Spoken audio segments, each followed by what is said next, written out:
You've probably watched your cat walk past a full water bowl without even glancing at it. You refill it, you move it, you worry. But here's the thing, your cat isn't being difficult. They're being exactly what they were built to be. Most people assume a cat that doesn't drink is a cat with a problem. But what if the bowl itself is the problem? And what if ignoring it is actually the smartest thing your cat does all day? Here's what's wild. Your cat's relationship with water has almost nothing to do with thirst. It reaches back 10,000 years to a desert ancestor who never needed a bowl in its life. We'll get into what that means for your cat's health in a few minutes, and by the end, you'll understand something about your cat's water behavior that most owners never figure out, something that's less about hydration and more about trust. But first, the desert. Your cat isn't broken. They're running ancient software, and nobody ever told them the world changed. Your cat's ancestors never lived near a lake, never lived near a river. They lived in the Sahara and the Arabian Peninsula, some of the driest places on Earth. Felis silvestris libica, the African wildcat. That's who your cat actually is, underneath all the napping and the slow blinks. And that cat didn't drink water. Not really, it ate water. A mouse is roughly 70% water by body weight. A bird, similar. Every kill was a meal and a drink combined. Running water, standing water, a bowl on your kitchen floor. None of that existed in their world. None of it needed to. A 2021 review of wild felid hydration found that small desert cats can meet nearly their entire daily water requirement through prey alone with minimal additional drinking. So when your cat walks past that bowl, they're not being stubborn, they're not ignoring you. They're just operating on a system that worked perfectly for 10,000 years before bowls even existed. That's not a broken cat. That's a desert survivor living in your apartment, and the desert is still in them, more than you'd think. Your cat is obsessed with your dripping tap, or the edge of your glass, or the stream from the bathroom faucet, and you've probably written it off as a weird personality quirk. It isn't. It's survival logic. In the desert, still water was dangerous. Stagnant pools bred bacteria. Moving water meant the source was fresh, active, safe. That instinct never left. Your cat isn't being dramatic at the tap. They're reading the water the way their ancestors did, and the bowl fails every single test. Research from the University of California found that cats drink up to 40% more water when it's moving versus sitting still in a bowl. 40%. That's not a small preference. That's a completely different relationship with hydration. Tonight, try this. Run a thin stream from your kitchen tap, barely a trickle, and set your cat nearby. Don't call them over. Just let them discover it. Watch what happens to their whole body language. A woman named Sarah did this after months of worrying her cat never drank enough. The best part is just getting started. Drop your city in the comments and don't forget to hit like and subscribe.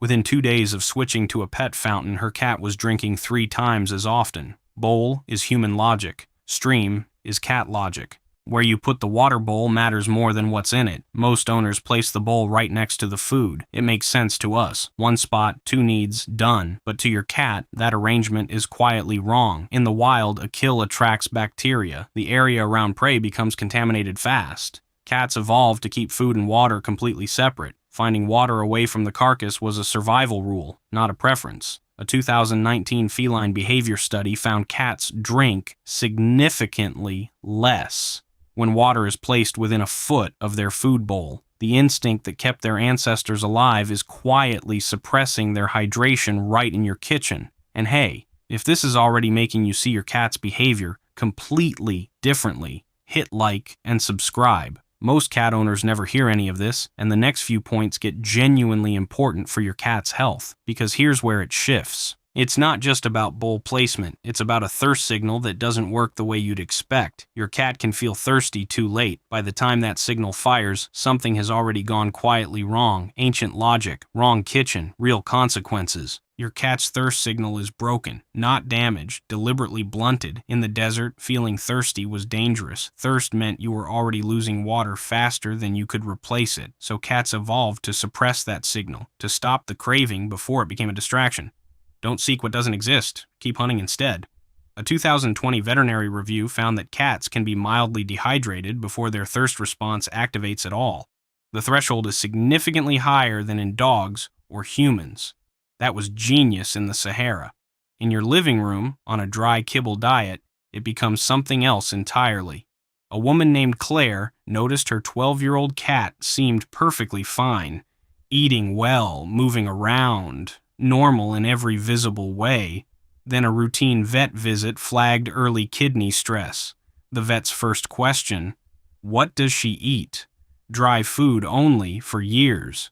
Your cat cannot tell you they're thirsty. They don't even fully register it themselves. Think about that for a second. They're not ignoring the bowl because they're fine. They might be ignoring it because their body genuinely doesn't know to ask. And this connects directly to what we'll cover next, something most vets don't bring up at routine checkups. Your cat's kidneys are extraordinary, genuinely remarkable. They can concentrate urine at a level roughly 3 times more potent than human kidneys, pulling every drop of water back into the body before it's lost. In the desert, that was a superpower. It meant survival on almost nothing. A 2022 study tracking feline renal health over 8 years found that cats on exclusively dry food diets showed measurably higher rates of chronic kidney disease by age 10 compared to cats with regular wet food in their diet. The organ that kept their ancestors alive in the Sahara is the same organ that quietly wears down in a modern home.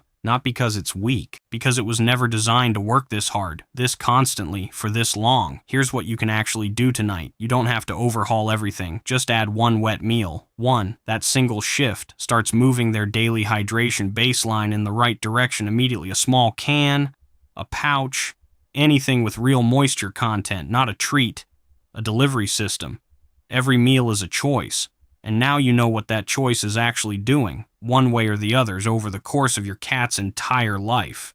Simplest change, longest consequence. Some cats will drink from your glass and nowhere else. Not the bowl, not the fountain, your glass, the one you just set down. That's not opportunism. That's not thirst. Researchers studying feline attachment behavior have observed that cats frequently seek water near their bonded human. Not just any moving water, but water in your space, carrying your presence. The moving water instinct is real, but the location matters too. And the safest location, to your cat, is wherever you are. They carry 10,000 years of desert in their body. The blunted thirst, the concentrated kidneys, the distrust of still water. All of it still running, quietly, beneath every slow blink and every nap in a patch of sun. And yet here they are, in your home, in a world nothing like the one they were built for, still adapting, still reading the signals, still deciding every single day where the safest place in the room is. Your cat walked past that bowl because they were made for a world that no longer exists, but they chose to stay in yours. That's not instinct anymore. That's something quieter than instinct. Something that doesn't have a name in any study. It just shows up every day.